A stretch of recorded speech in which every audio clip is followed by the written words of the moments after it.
At 2:23 a.m., Ukrainian FP-1s raced across the waves. Invisible, fast, and deliberate, they turned routine surveillance into chaos, exploiting gaps in a 6-week-long Russian intelligence watch. A stillness held over the sector as 3 FP-1 unmanned surface drones crossed into waters the Russian ship had been monitoring for weeks. They came in hard and low, roughly 180 kilometers per hour, hulls skimming 3 meters above the swell. The vessel they were heading for sat 15 miles off Novorossiysk, its R381T arrays and SIGINT stack, listening continuously, building a pattern of life from launch times, frequency signatures, and telemetry bursts. For 6 weeks, that platform had recorded launches, correlated call signs, logged recurrent waypoints, and stitched together time series to forecast likely interdiction windows. The FP-1's plywood frames and stripped fittings reduced metallic signature and thermal contrast. Designers had traded rugged airframe materials for a minimal, low reflectivity profile that looked less like a threat and more like a patch of seabirds to systems tuned for aluminum airframes. The approach vector was deliberate, speed to minimize exposure, low altitude to ride sea clutter, and timing keyed to windows where overlapping surveillance geometry created transient, exploitable gaps. Every element of the plan, waypoint timing, fuel margins, predicted drift, and corrective timing had been rehearsed against the ship's audible and electromagnetic pattern. At 2:45 a.m., 22 minutes after launch, a Forpost-R reconnaissance drone reached its assigned racetrack 30 kilometers off the Ukrainian coast. Its MX-15DY, electro-optical/infrared turret, could resolve small objects at a distance and discriminate thermal deltas of a few degrees Celsius. On the four-post display, 3 small fast contacts appeared. Low altitude, bearing east, converging at roughly 180 kilometers per hour. Russian operators zoomed in and initiated classification sequences. The FP-1's automated evasion profile engaged immediately. Each craft trimmed altitude to about 2 meters and hugged wave troughs, intentionally occupying radar ground clutter where the sea surface returns, produce chaotic, low-confidence echoes. Within minutes, the plywood skins cooled to sea temperature. Thermal contrast collapsed and the contacts blurred on IR. The sensor operator, constrained by routine procedures and an expectation of metallic returns, annotated the tracks as possible birds and reverted to standard patrol. Meanwhile, the launch site pulsed briefly and then fell silent. Russian Shahed loitering munitions had found the emissions and struck within minutes of the drone's clearing. Ground equipment was shredded, operators dispersed, and the immediate signature that had given away the site vanished. The launch had been executed, and the window had closed. At 3:30 a.m., as the FP-1s crossed open water, a broader deception unfolded. From separate nodes, 20 disposable surface platforms, modified jet skis, AND commercial hulls fitted with basic guidance and transmitters, launched toward Sevastopol at about 80 kilometers per hour.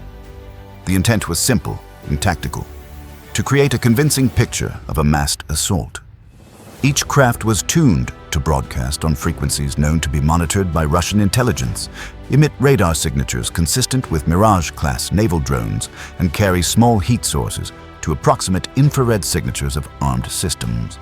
Formation geometry was scripted to look authentic, with converging approach vectors, staggered timing, and feinting turns to simulate evasive behavior.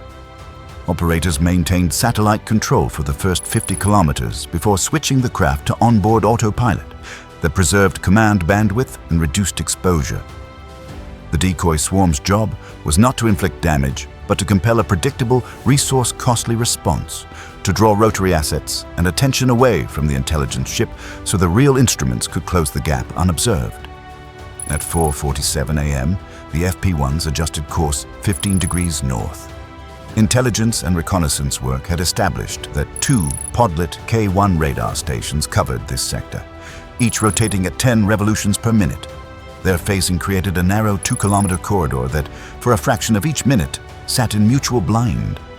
The first craft timed its entry to that phase. 4 seconds effectively invisible, 2 seconds of marginal contact as one beam swept, then lost back into clutter. The contact was brief and faint, the sort of ping that routine operators deprioritize when a larger threat dominates the display. Naval watch teams, focused on the massing decoy picture, logged the blip and shifted focus back to the swarm. The first FP-1 passed through the corridor with the exactness of practiced timing, its navigation holding to pre-calculated millisecond windows that accounted for wave drift and rotational phase. 30 seconds later, the second FP-1 followed the same timed route, maintaining heading and fuel reserves. The technique relied on redundancy. Sequential entries increase the chance one craft slips past without coherent classification, especially when a large, convincing threat is already absorbing sensor and human bandwidth. The second craft's passage validated the corridor's utility. Radar and operator attention remained fixated on the decoys. Tactical patience, precise hands in remote control, and tight synchronization between craft and rotating beams turned seconds of obscurity into a steady line of approach. At 4:49 a.m., the third FP-1 developed a minute inertial anomaly. A microscopic defect in its autopilot gyroscope produced a lateral drift of roughly 200 meters. Command and control networks picked up the variance. Russian operators, reacting to intermittent returns and an irregular threat picture, randomized the rotation phases of local radars to eliminate predictable blind corridors. The drone executed a hard north correction to realign with the collapsing gap, burning fuel reserves that mission planners had held for terminal corrections. Both radars painted it more clearly as it crossed. The operator registered an isolated blip and returned to the more credible, larger threat. That correction cost the third drone approximately 12 minutes of endurance, compressing its arrival window and forcing a narrow margin of error for the final approach. The decoy fleet performed its final act as rotary assets closed. Some craft beached themselves on empty coastline, others circled until fuel exhaustion. A handful stopped propulsion and drifted. The Ka-27 PLS hunted stragglers, burning fuel, expending ordnance, and spending pilot hours on low-value targets. Depth charges and small arms were used against boats that cost less than a single depth charge. The economics of deception were stark and deliberate. When the helicopters returned to their staging areas, they were, by design, far from the intelligence vessel. The spy ship's immediate air cover and quick reaction capability had been dissipated. The patrol screen remained, but without the helicopter umbrella to vector rapid intercepts, the defensive posture was diminished. At 6 a.m., the lead FP-1 was now roughly 240 kilometers from the ship when its GNSS position began to slide eastward. Russian R-330ZE Zhitel emitters in Crimea had activated, broadcasting counterfeit GNSS signals at local power levels, orders of magnitude greater than legitimate satellite carriers. The spoofing technique aims to shepherd inexpensive navigation modules into false solutions and toward prearranged hazard corridors. Ukrainian planners had expected this. The FP-1s included visual reference checks every 50 kilometers. The craft scanned for oil platforms and fixed rigging. Detection triggered a hard reset of the positional solution against preloaded coordinates. Visual fixes cannot be negated by RF lies.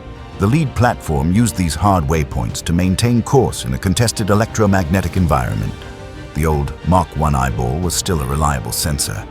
At 6:15 a.m., the second FP-1 failed to reach the next visual checkpoint. Its GNSS receiver died not from jamming, but from hardware failure. A cheap capacitor in the receiver module failed under temperature cycling. The craft switched to inertial navigation, which accumulates error over water at an operationally significant rate, roughly 10 meters per minute for the class. Without visual reacquisition, the craft drifted off course. At 064.5, it struck the sea and was lost. The package was reduced to 2 operational platforms. The redundancy was down a notch, and timing and fuel calculations were updated in operator consoles across command nodes. The lost drone hit the water with no observed detonation. The system simply failed.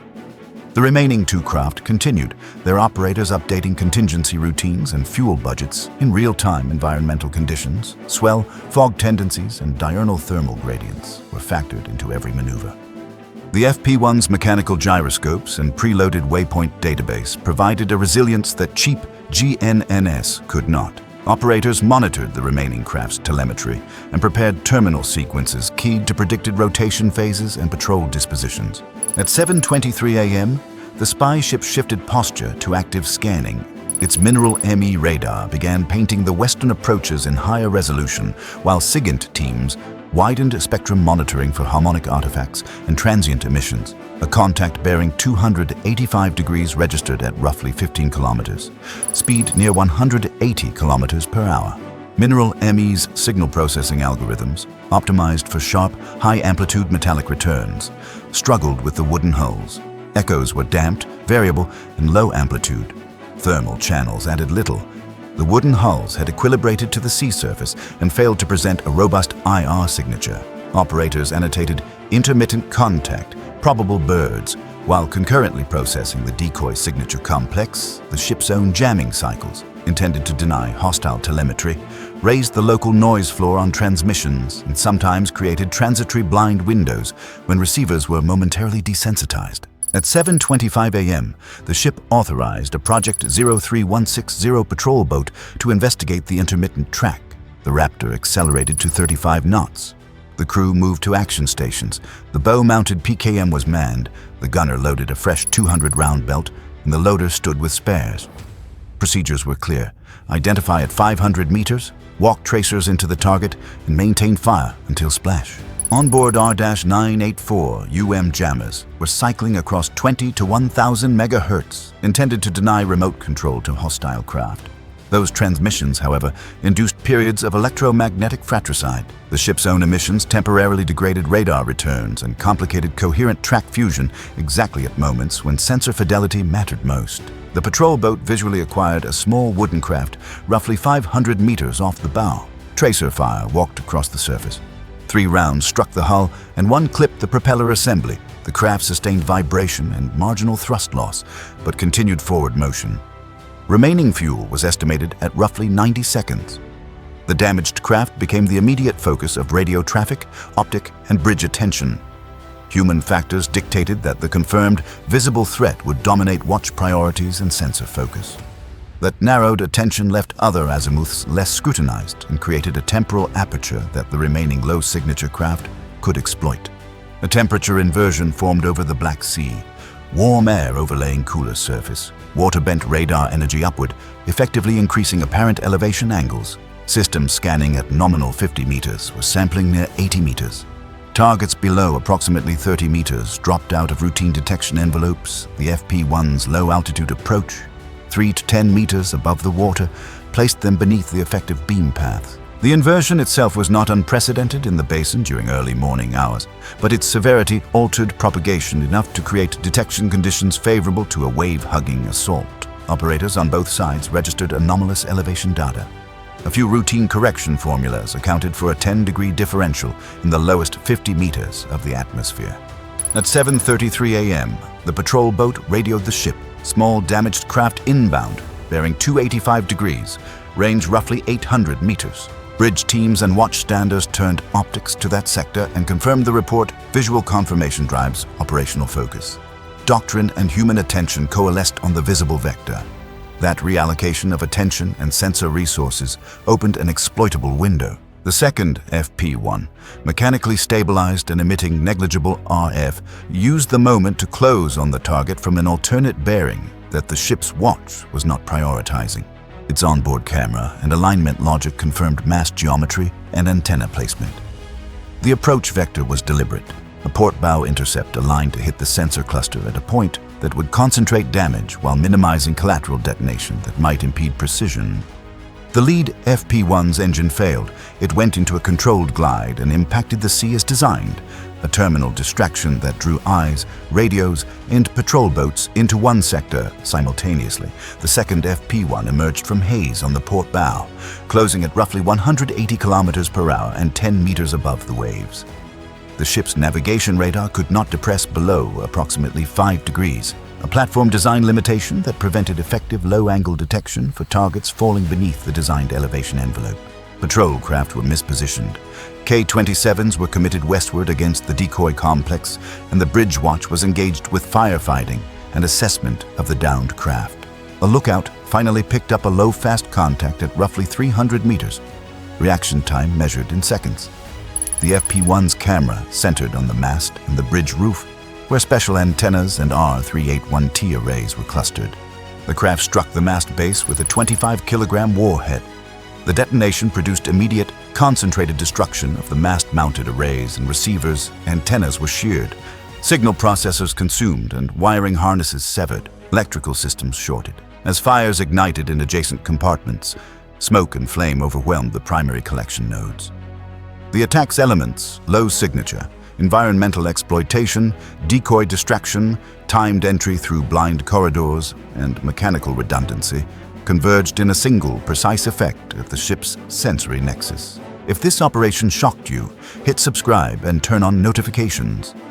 More real, behind-the-scenes drone strikes and naval missions, shown exactly as they happened, are coming soon.